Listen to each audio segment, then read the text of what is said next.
से अलग हो सकता है, हिमालय अपनी स्थिरता का त्याग कर सकता है, चंद्रमा अमृत से अलग हो सकता है, आपके शरीर की छाया भी आपका साथ छोड़ सकती है, लेकिन आपने जो कर्म किया है उसका फल आपका पीछा नहीं छोड़ता। इसलिए बड़े सावधानी से कर्म करने की आवश्यकता है।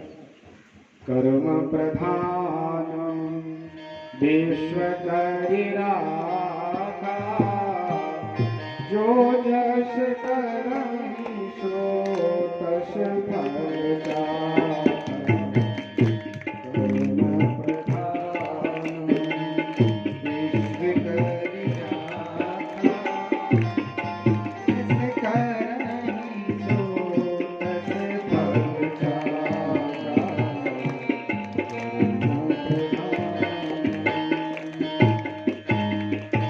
आपने जो कर्म किया है उसका फल अवश्य मिलेगा। फिर यहाँ आके अपन देखते हैं पड़ोसी के पास बहुत धन वृद्धि आती है या जो भी सामान देते हैं, तो फिर काल ही कर्म ही सही मिथ्या दोष लगा। फिर भगवान को अपन दोष लगाते हैं कि मैंने भगवान का क्या बिगाड़ा था जो मुझे कुछ भी नहीं परमात्मा ने दिया, और अमुक व्यक्ति के पास कितना वैभव भगवान ने प्रदान किया। तो भगवान किसी को लेने देने वाले नहीं है, ना भगवान किसी को सुख देते हैं ना दुख देते हैं। ये सब तो आपके कर्मों की गति से प्राप्त होता है। आप जैसा कर्म करेंगे वैसा आपको प्राप्त होगा। को नहीं सुख दुख कर दाता, निज कृत कर्म भोग सुनु भ्राता। आप स्वयं का है। दूसरे प्रश्न का उत्तर दिया कि भगवान अजन्मा होकर भी जन्म क्यों लेते हैं, तो समझाया महाराज परमात्मा एक तो स्वतंत्र है, ईश्वर के ऊपर किसी का शासन नहीं है। भगवान समर्थवान है और समर्थ को नहीं दोष उषाए। जो समर्थवान है उनके लिए कोई दोष नहीं। रवि पावक सुर सरिखी नाई, सूर्य भगवान पाप पुण्य दोनों का दर्शन करते हैं। अग्नि में आहुति दी जाती है, सब जलाए जाते हैं, उसी अनेक प्रकार के जीव जंतु भी मर जाते हैं, लेकिन अग्नि को दोष नहीं लगता, सूर्य को पाप का दोष नहीं लगता दर्शन का। गंगा मैया में अनेक प्रकार की मलिनता मिलाई जाती है, फिर भी गंगा मैया में कोई दोष नहीं।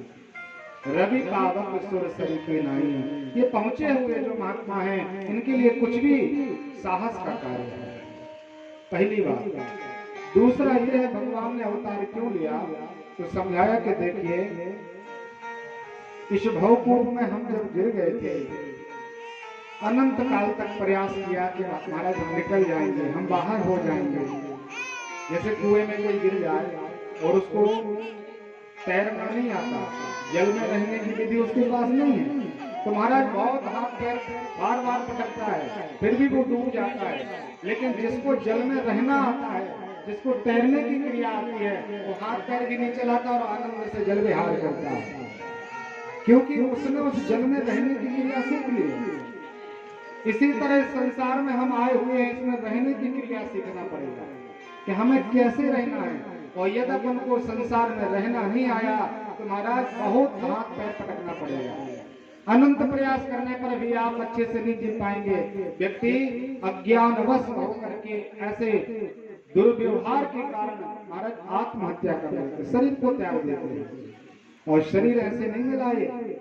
और ये मत सोच लीजिए कि हमने कोई पुण्य कर्म किया था तो हमें मानव देह मिले, बिल्कुल हमारा ऐसा कोई सामर्थ्य ही नहीं था कि हमें ये देव दुर्लभ शरीर प्राप्त हो जाता, भारत की भूमि का दर्शन प्राप्त हो जाता और भागवत जी के सामने बैठ करके ऐसे कथा सुनने का हमें प्राप्त होता अवसर। ये हमारा सामर्थ्य नहीं है, ये अहौतिक प्रिया कृपा भगवान नारायण की है, जो गोविंद ने हमारे ऊपर द्रवीभूत होकर के आशीर्वाद हमें प्रदान किया।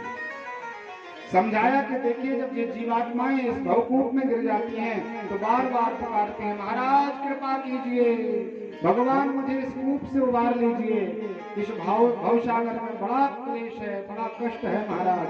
तब भगवान सनई सनई उतरते हैं।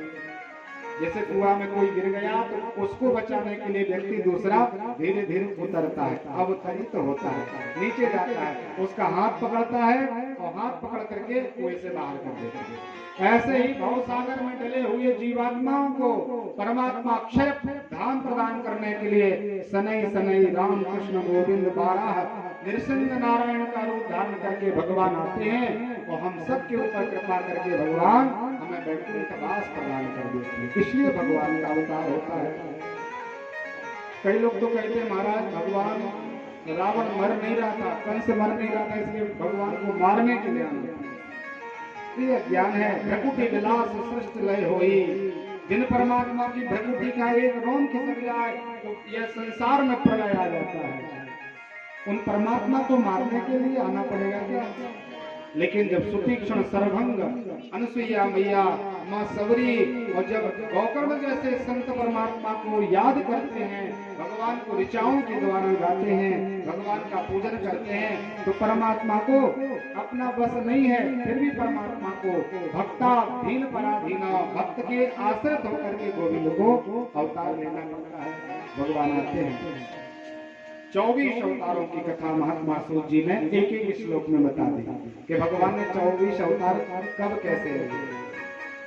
इसके बाद श्री शौनकादि ऋषियों ने पूछा था कि महाराज हम किसका आश्रय लें, भक्ति ज्ञान वैराग्य उपासना क्या ग्रहण करें? तो समझाया कि बड़े सावधानी से सुने, आप लोग भी बहुत शांति से।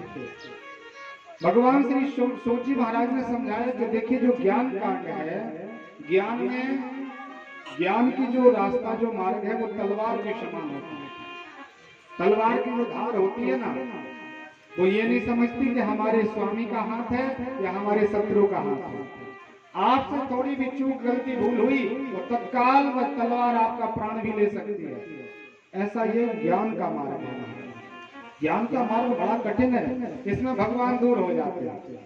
परमात्मा कहते हैं ठीक है महाराज अब आप हमें ज्ञान के द्वारा प्राप्त कर लीजिए, और भगवान उसमें कोई सहायता नहीं करते। हो सकता है आपका ज्ञान अज्ञानपूर्ण हो, आपका ज्ञान कपोल कल्पित हो, आपका ज्ञान आपके ही अभ्यास से चल रहा हो।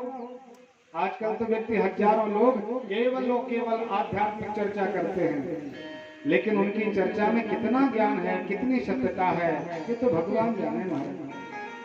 कपोल कल्पित कथाएं बना करके कहने लगे हैं, सनातन धर्म को मानो विकृत करने के लिए तैयार हैं, अनेक प्रकार के मत और प्रमत चलने लगे।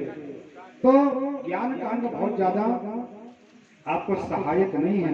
यदि कोई सच्चा गुरु आपको प्राप्त हो, सतगुरु की चरण शरण ग्रहण कर लें आप, तब आप ज्ञान मार्ग में प्रवेश करें।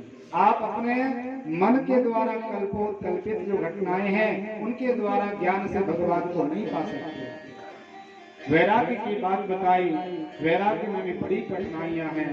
एक बार आप वैराग्य ले लें, मन में संकल्प ले लें कि मैंने घर गृहस्थी का त्याग कर दिया, और फिर यदि आपको स्वप्न में भी माता पिता तक की याद आ गई तो आपका वो वैराग्य नष्ट हो गया, फिर उसका पुण्य नहीं लगेगा, अभी तो अनंत पाप राशि प्राप्त होगी। कर्म कांड में भी महाराज बहुत सावधानी की आवश्यकता है। कर्म कांड में एक तो शुद्ध आपको सामग्री नहीं मिलेगी। सामग्री मिल जाए तो आचार्य ढूंढना बड़ा कठिन है। शुद्ध भाषण करने वाला, शुद्ध मंत्र बोलने वाला, व्याकरण सम्मत मंत्र आदि का उच्चारण करने वाला आपको फिर पंडित चाहिए। वो मिल जाए, उसका भाव मिल जाए, आपका भाव मिल जाए, तब आप कर्म कांड में प्रवेश करें और उसमें किसी प्रकार की गलती ना हो। एक अक्षर एक मात्रा इधर की उधर हुई और आपको कर्मकांड का लाभ प्राप्त नहीं होगा, फिर भगवान नहीं मिलेंगे। कितनी कठिनाई है, थोड़ा सा गलती चूक हुई तो महाराज सब नष्ट। लेकिन भक्ति का जो मार्ग है इसमें अनंत अपराध आप कर रहे हैं। कितने भी आपके द्वारा दोष हो जाएं, कितनी भी गलतियां हो जाएं, लेकिन आप परमात्मा को अनन्य भाव से भजिए, भगवान से प्रेम करिए, भगवान को अपना मानिए कि भगवान हमारे हैं, हम परमात्मा के हैं, उनसे संबंध स्थापित करें। तो भक्ति के द्वारा आप निश्चित रूप से भगवान को बहुत जल्दी प्राप्त करेंगे। महात्मा ने समझाया कि देखिए बंदरिया जो होती है वो बंदरी और उसका बच्चा, जैसे ही वो अपने बच्चे को जन्म देती है वो छलांग लगाती है, और उसका जो बच्चा होता है उसको नीचे पकड़ के चलता है माँ को। अब माँ को कितनी बड़ी छलांग लगाना है, माँ कहाँ से कूद रही है। ये बच्चे को ध्यान देना है कि माँ से हमें कितना पकड़ के रखना है, हमारी पकड़ कितनी मजबूत होनी चाहिए, ये बच्चे को ध्यान देना। माँ ध्यान नहीं देती, वो तो छलांग लगाई, बच्चा गिर गया, उसको कोई चिंता नहीं, गिर जाने लगा। ये क्या है? ज्ञान, कर्मकांड और उपासना का ये तीन मार्ग हैं, लेकिन जो भक्ति का मार्ग अपना है वो